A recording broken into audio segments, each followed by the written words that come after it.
It's such an honor today to be able to introduce Dr. Frank Mitchell here to give the talk I think we all need right now, not necessarily because of our delays, but because of the general climate. So I'm going to be brief. You'll have seen some details of Frank's biography when you registered. Many of us know Frank, Dr. Mitchell, as a public historian and a curator, as well as the former director of the Amistad Center for Art and Culture at the Wadsworth Atheneum in Hartford. His exhibits tend to make the word epic feel insufficient, as with an upcoming one opening next Friday at Artspace that promises to be both timely and thrilling. Its title is Who Governs Democracy and Power in an American City? And it takes the occasion of the 50th, I might have that wrong, it might be the 60th anniversary of Robert Dahl's book with that title to present work in varied media that reference city management, governance, and the ways we live together. It should be fascinating. A major contributor to the essential collection, American Connecticut Explored, Frank is a familiar presence in New Haven and parts nearby, where he has taught and performed cultural work and cultural service at a number of institutions. His capacious, most recent exhibit, Afrocosmologies at the Wadsworth, brought together more than 100 works from across nearly 2 centuries to explore and celebrate how Black artists engage with questions of spirituality. One reviewer described it, and you may have seen this in your registration, as quoting, like a full-throated gospel choir, it's glorious. I don't know what Frank is going to be saying today about a very different subject, but one that I think we should be prepared to see as glorious in his hands. And so I'll let him take it away. Thanks, Melissa. That's a lot of introduction. Fun to see you. And thanks everybody for hanging out for this talk. I guess that'll be our wedding day glitch, and everything else will be smooth now. So at least it's not raining. I'm grateful for people actually being here on such a nice day too. Hopefully you can hear me. I'm gonna plow along as if you can. And I'll just note, we're here to talk about the wedding of Carmen de Lavallade and Geoffrey Holder at Christ and Holy Trinity Episcopal Church in Westport in June of '55. All these images, or most of them anyway, are from the Beinecke, from the James Weldon Johnson collection in the Beinecke. So I'll try to put some things in the chat, but if not, you'll get links to all this material at some point. Want to start with a bit of an acknowledgement. Of course, James Weldon Johnson, in addition to acknowledging the land that we share and has a great history here in Connecticut and New Haven, want to recognize James Weldon Johnson, whose life makes this collection possible at the Beinecke. Let's click along here. So this great image of Johnson and his wife, Grace Nail Johnson. Johnson was an omnibus figure, so it's sort of totally appropriate that the collection has so many facets to it. He was a lawyer and a diplomat and a school administrator and a poet and a performer and a civil rights activist. So some of everything. And there's, I hear, a great biography that is in the works about Johnson, and because he was such an amazing figure, it will be an amazing book, so look for that. And we all know about Carl van Vechten's role in launching this collection as a memorial to Johnson, who died too soon in 1938. But we hear less about the role of Harold Jackman in helping to establish the collection. And Jackman was an animating presence in Harlem, the Harlem of the 20s and 30s. His face and his character are everywhere, in novels and in drawings and in photographs of the period. And he was a connector in that old 6 degrees of separation kind of way. And he collected everything. He was at every opening, every performance. He held onto the playbills and he made sure that they got into the right hands. And he was pretty involved in making contacts for Van Vechten and smoothing the way to make sure that things came into the collection. He was critical in that regard. And at a certain point, he decided he would start his own collection at Atlanta University. And this whole effort to collect and document is sort of part of a longer trajectory in African American public culture and history. And this collection at the Beinecke is an important milestone in that process, but and it also fed the need for other folks to do the same work, and it's a chance for us to think about ways in which we can contribute to that effort. So in this great sequence of images, you get Jackman posing in Morningside Heights, and then this really interesting photograph of Jackman, and I see a young Langston Hughes in there. I don't know if he's credited or not in that image on the car. Now, the other ancestor to note, if we're talking about photography, is Frederick Douglass. And Douglass was passionate about photography's potential to improve the lives of freed men and women. And he wrote enthusiastically about photography, and he was a leading photo subject of the 19th century. So you can add that to his role as abolitionist and journalist and banker and activist.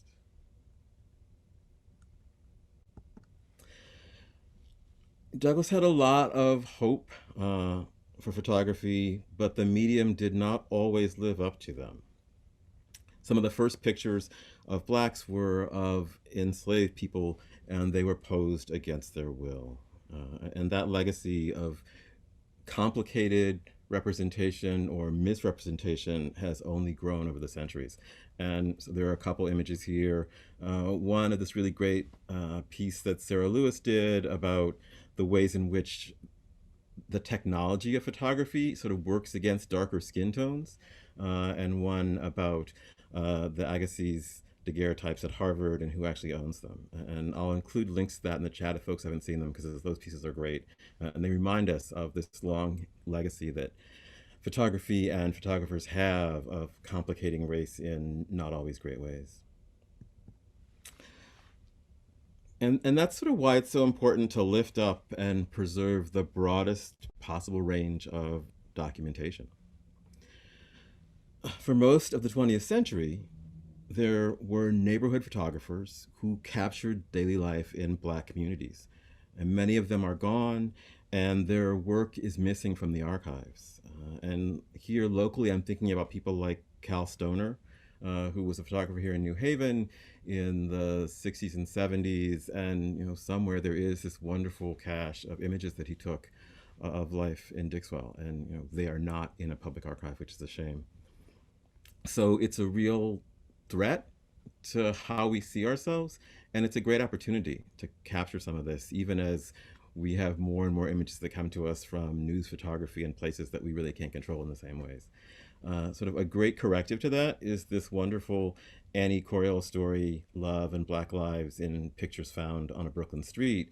And I'll try to include that in the chat too. It's this really amazing long form piece about this New York Times reporter who finds a photo album in the trash in her neighborhood and finally decides she has to track down these people who were in these pictures and get them back to a family member. And it really reminds us of how we're losing this history every single day as people die and folks clean out their homes and just throw their most precious memories out on the street corner. And she actually was able to save this piece. And there's a really poignant moment where she finds somebody's grandson and brings the album to him in North Carolina, and he says, I've never even seen images of Black people living like this from this period. And she says she hasn't either. And it's sort of heartbreaking, but it's a total reminder that we've got to save these images and make sure that they get to collections. So an opportunity. So enough of the reasons why. Really excited to have this chance to look at Carmen de Lavallade and Geoffrey Holder and these great images that Van Vechten's protege Saul Mariber took at their wedding here in Connecticut. So these two come together. They meet at House of Flowers, the production in 1954. It was a partnership of Truman Capote, the young writer at that point, and Harold Arlen, a much better known lyricist and composer. De Lavallade had been coming from the West Coast, having grown up in Los Angeles, taken ballet, one of several girls being raised by a father. Her mother died when she was fairly young, and inspired by other relatives who were dancers, and the dance scene in sort of Black neighborhoods there in Los Angeles. She comes east to New York to be part of this production in some ways, where she meets Geoffrey Holder, who had been here already making his way, having come from Trinidad and Tobago as a big dance impresario. And when they met, it was electric. Which gets us to the wedding. And I think this wedding is great because it is a Connecticut moment. It's a Connecticut moment at a time that we don't think about things like this happening. And it's really notable that it's happening in Westport. So at Christ and Holy Trinity Church in Westport, a church that is notable to me, a good friend went to nursery school there in the, I guess it would have been the early 70s. So it always stands out as a landmark when I'm in that part of town. The photographer, though we expected to have been Carl van Vechten, critical to the enterprise of moving this collection forward, actually was his protege, Saul Mariber. And we're going to just click through some of these images and point people out and try to get through reasonably in a reasonable time frame. So here we've got these two great images of the bride and groom exiting the church. In the shot before, we had Josephine Premis, who was in the production of House of Flowers. And if folks don't know that show, it's from a Truman Capote short story set in Haiti about dueling madams in two bordels across the street from each other, and the love that emerges there. This would have been in the run of the production. The couple was married pretty quickly after they met. So if they met in mid-fall of '54, the wedding is June. Holder tells a story that he basically asked her to marry him within minutes of meeting, and she did seem to agree. So there are a number of cast members, dancers who were part of the show and who were part of their shared circle, and then some theater eminences. And so you do kind of wonder about the placement of the wedding and the reception at this sort of fancy farm in Westport. And it clearly was connecting it to bigger moments in American theater history with the folks who were at the wedding, and also because this is happening as part of this show, this important Broadway show. So in this top shot, we've got a great shot of Carl van Vechten shooting the couple, being shot by his protege Saul Mariber. And then right below that, we've got Van Vechten and his wife Fania with the couple, the newlyweds.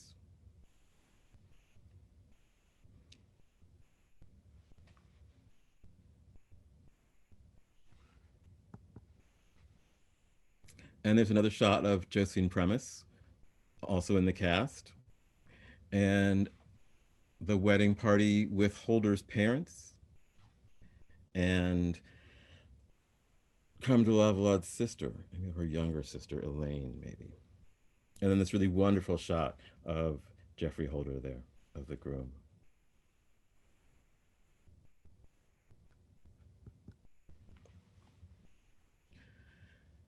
And in this trio, we get other members of the company. So there's Lou Camacho, there's Elaine de Lavallade, two other dancers on top there. And then in the center, we get this great image of Diane Carroll, who, along with Pearl Bailey, was basically one of the stars of the enterprise with Carl van Vechten. I'm really intrigued by whatever it is that Diane Carroll is wearing here in this shot. It's kind of fascinating. You're missing a little bit of the bottom, but it's either she's like a special maid of honor and they costumed her in this really interesting way that sort of corresponds to what everyone else is wearing, or she's wearing a dress that she lifted from some other production, because it's pretty fascinating. But what's sort of nice is this incredible moment in a lot of these young performers' lives where we see them mingling with theater history and making African-American cultural history. The shot here of Scoogie Brown, maybe a less well-known dancer in the company who ends up in a bunch of great productions and notable in New York theater history but certainly not breaking over in the ways that some of the other performers did from this show. And then a junior holder, I think this guy's name is Michael, a nephew. And they're at Clarence Derwent's farm for the reception. So a lot is being rolled out here for these young stars as they make their way.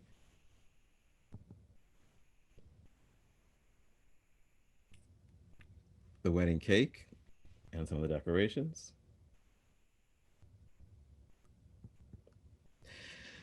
And this image, which is probably the tell of the entire production. So this great shot of de Lavallade with her sister and with the groom's parents.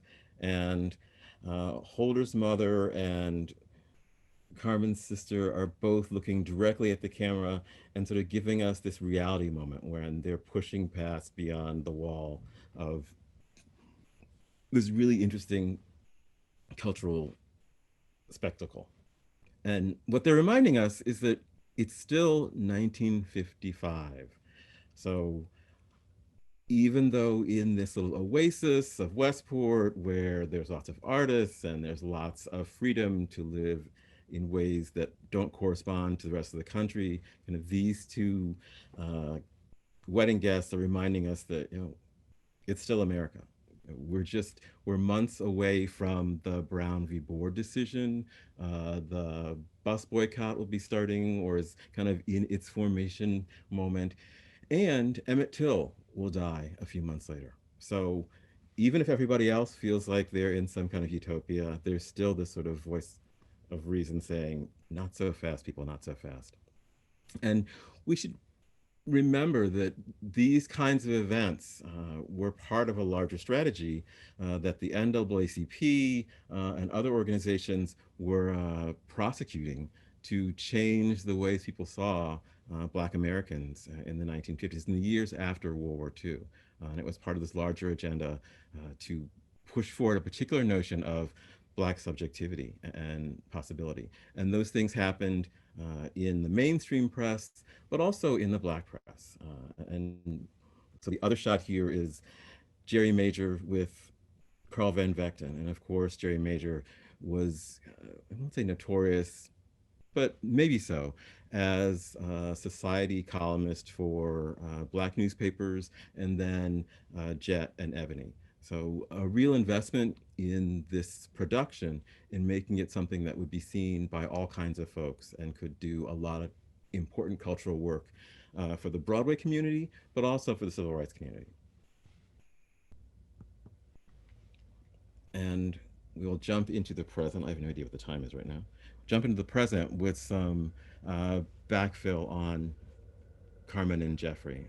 And this montage really gives you some sense of Geoffrey's role in theater, his success in mounting The Wiz, and then Timbuktu in sort of restaging House of Flowers, and sort of the long arc of his career in things from the 7-Up commercials to James Bond movies to all kinds of interesting TV productions. Somebody who really was sui generis. There wasn't anybody like him until he showed up with that voice and with that height and with those looks, and sort of created that context. And there probably never will be. And in the second row, these sort of great images of Carmen de Lavallade in sort of more recent years, this sort of great production that happened 5 years or so ago, as I remember it, and a lot of great press around that. And in the chat, and certainly in the follow-up email, there'll be some links to that. It did run here in New Haven during the International Festival, maybe 3 or 4 years ago.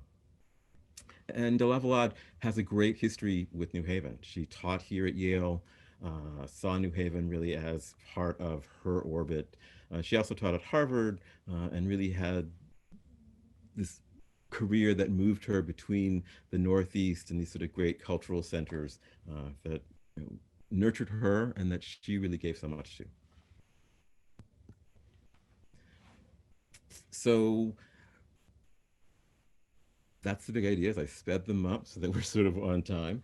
I think In a perfect world, if we weren't under quarantine, I would have had some time to head over to Beinecke and pull out a recipe suggestion. I would be looking at something from Poppy Cannon White. And you'll probably remember that Poppy Cannon White was married to Walter White, the NAACP eminence.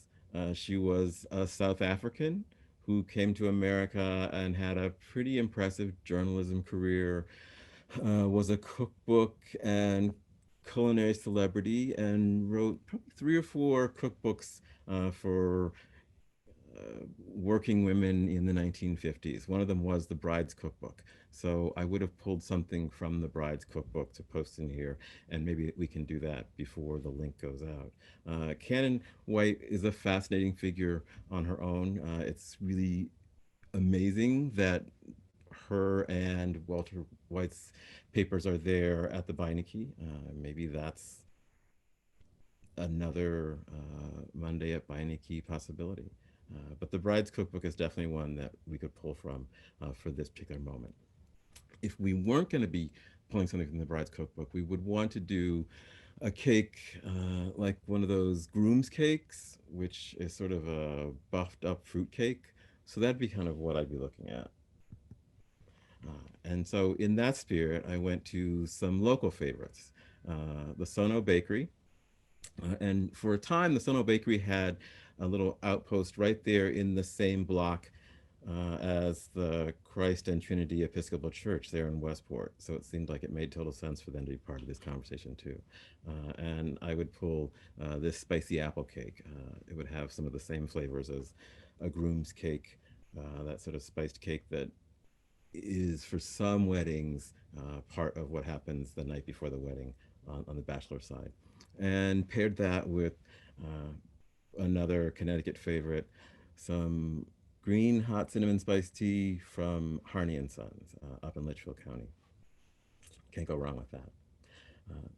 But we'll see what the folks who do the work behind the scenes come up with next week. So that's a quick run through. Thanks for sticking in. I'll remind you that most of these images are somewhere in the Beinecke. You can Google them and find them yourselves. And I will try to include these links in the chat. So things to remember: Annie Coriel's piece about finding a photo album, Sarah Lewis's work on racial bias and photography. There's a wonderful piece that Joanne Kaufman did in the Times looking at sort of memories from Carmen de Lavallade. A few years ago, they gave their collections to Emory University, so a link to that collection there, and of course the Cullen Jackman collections at Atlanta University. And then finally, a link to take you to some of the music of Harold Arlen, because you don't want to forget him. And as follow-up homework, there's the soundtrack would be this wonderful piece that Charles Mingus did, The Wedding March, The Slow Waltz, and then dear friends Barbara Fasano and Eric Comstock do an amazing version of As Long as I Live, the Harold Arlen tune that Lena Horne introduced at the Cotton Club when she was 16 years old. And then you wouldn't want to miss the great Johnny Hartman doing A Sleeping Bee, one of the great songs from House of Flowers. And Audra McDonald doing I Never Has Seen Snow, also from House of Flowers. And then finally to watch, Meet the Masters, the piece on Carmen de Lavallade, and then Carmen de Lavallade at Jacob's Pillow, a short piece looking at As I Remember It. And then the trailer for the James Bond Live and Let Die, which is of course where many of us might have first seen Geoffrey Holder, depending on our age. And then a really fun supporting actor spotlight on Geoffrey Holder. So we'll try and get all that to you. And I am going to stop now. If there's time for questions, if there's any questions, it'd be fun to talk a bit. Thank you again for showing up, guys.